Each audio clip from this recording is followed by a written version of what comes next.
प्रेमित्रों, जय श्री कृष्ण। वेद मिश्रा पर मैं आचार्य डॉक्टर विष्णु कुमार मिश्रा आपका बहुत बहुत स्वागत करता हूं।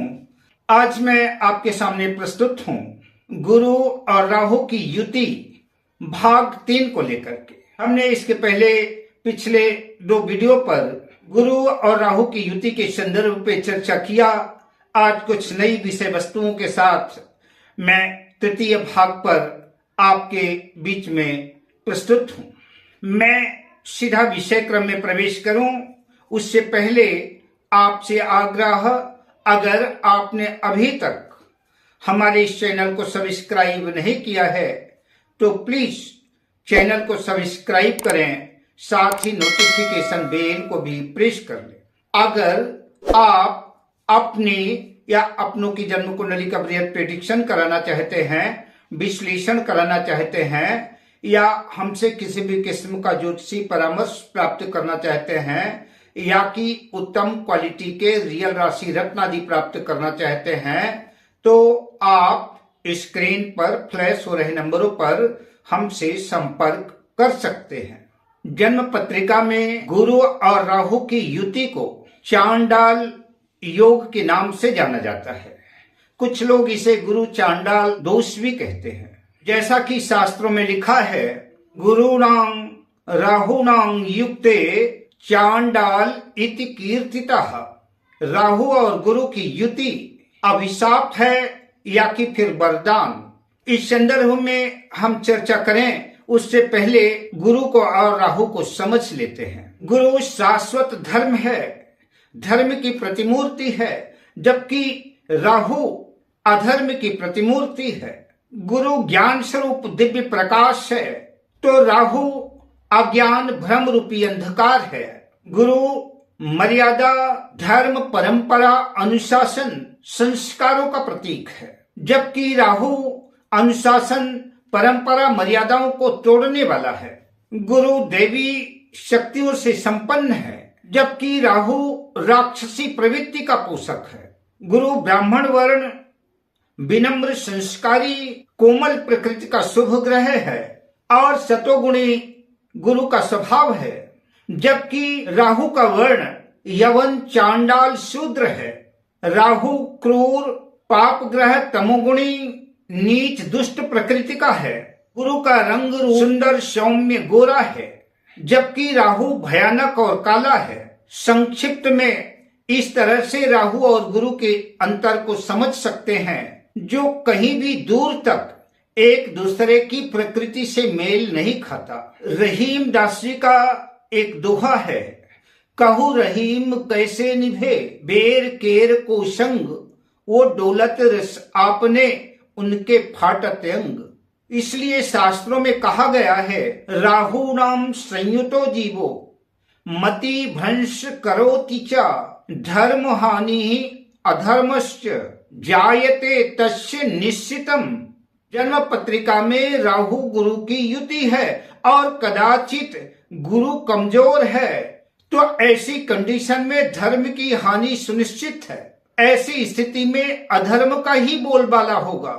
राहु अधर्म है, तमोगुणी है, शूद्र है। तमोगुणी राहु अपने पाप प्रभाव से गुरु के सतोगुण को दबा देगा, गुरु की सात्विकता को दूषित कर देगा, नष्ट कर देगा। राहु धर्म पर कब्जा कर लेगा, भ्रमित कर देगा, बुद्धि का हरण कर लेगा। मति भ्रंश करोति च। ऐसे लोगों को गलत और सही का अंतर ही समझ में नहीं आएगा, या कि अंतर करना मुश्किल हो जाएगा। ऐसे लोग कदाचित आर्थिक भौतिक उन्नति कर सकते हैं, पर ऐसे लोग अपनी कुल परंपरा, अपनी मर्यादा, अपने संस्कारों को नष्ट कर देते हैं। सत्य, धर्म, अध्यात्म से च्युत हो जाते हैं।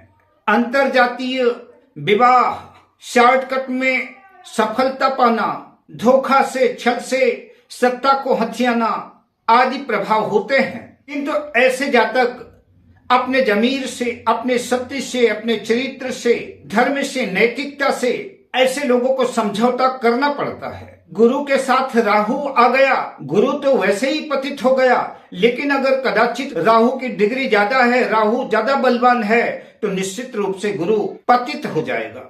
अपने शुभत्व को, शुभ प्रभाव की क्षमता को खो देगा। और यदि गुरु अपनी उच्च राशि कर्क राशि में है, अपनी स्वराशि धनु राशि मीन राशि में है, तो ऐसी कंडीशन में गुरु अपनी बलवान स्थिति में, सबल स्थिति में कहा जाएगा। शास्त्रों में लिखा है कि गुरु और राहु की अंशात्मक दूरी अगर 10 अंश से ज्यादा है तो चांडाल योग का प्रभाव अपेक्षाकृत कम हो जाएगा।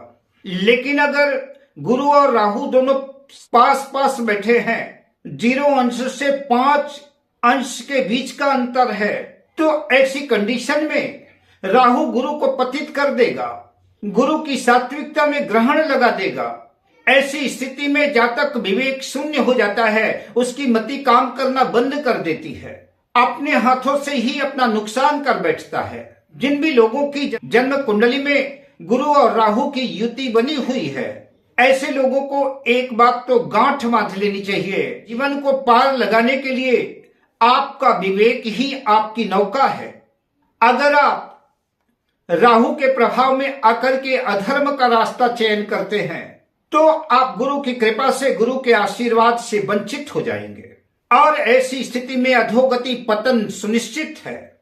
लेकिन अगर आप गुरु के ज्ञान को आधार बनाते हैं, गुरु के ज्ञान को अपनाते हैं, ऐसी कंडीशन में यही राहु जो आपको पतित कर रहा है, आपको संसार में प्रसिद्धि दिला देगा, संसार का विजेता बना देगा। किंतु शर्त यह है कि राहु की सुननी नहीं है और गुरु के ज्ञान को, गुरु को ठुकराना नहीं है। ऐसा समझ सकते हैं कि अगर कुंडली में गुरु और राहु की युति है तो जीवन नैया की पतवार, जीवन का रिमोट आपके पास है। कौन सा रास्ता चयन करते हैं, कौन सा रास्ता चुनते हैं? गुरु के ज्ञान रूपी प्रकाश को अपनाते हैं या कि भ्रम रूपी राहु के अंधकार को अपनाते हैं? निश्चित रूप से यह युति बनी हुई है और राहु अंधकार का प्रतीक है, पर अगर आपको प्रयोग करने की कला आ गई तो फिर जीवन धन्य हो जाएगा।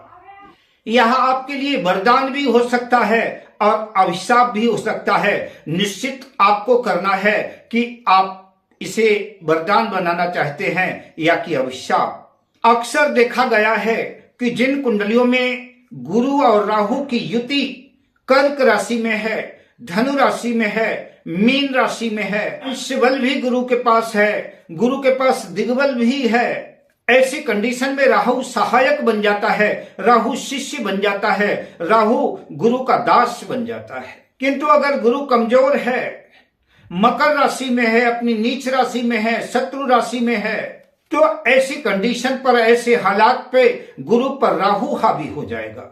गुरु जन्म कुंडली में मध्यम बली है, तो ऐसी कंडीशन में, ऐसी स्थिति में सफलता और विवाद दोनों साथ साथ चलते हैं। गुरु धन का, सेहत का, शिक्षा का, संतान का, भाग्य का, कर्म का और स्त्रियों में विवाह का कारक है।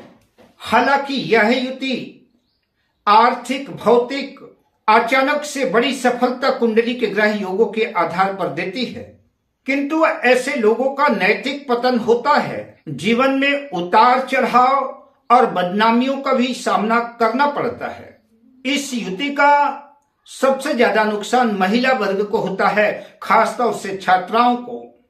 अंतरजातीय लव इन रिलेशन या अंतरजातीय प्रेम विवाह, प्रेम संबंध, राहु परंपराओं को तोड़ने वाला है, जिद्दी है, विद्रोही है। ऐसी कंडीशन में कई बार गुरु के ज्ञान का विवेक छूट जाता है और ऐसी महिलाएं परिवार से बगावत कर बैठती हैं और जिसका परिणाम यह होता है कि न वो तो घर की रही और न घाट की। परिवारजनों से विद्रोह करके परिवार से दूरी बन गई। साल 2 साल में पार्टनर ने भी धोखा दे दिया। जीवन को बेहतर बनाने के लिए, मानसिक शांति प्राप्त करने के लिए उपायों को अपनाना चाहिए, गुरु की शरण में जाना चाहिए, धर्म के मार्ग का चयन करना चाहिए। पतन से बचने के लिए उपाय और धर्म का मार्ग ही प्रशस्त करना चाहिए। अगर आप अपने से बड़ों का अनादर करते हैं, अपने गुरुओं का अपमान करते हैं, माता पिता को अपमानित करते हैं, तो ऐसा समझ के चलिए कि आप पर राहु हावी है।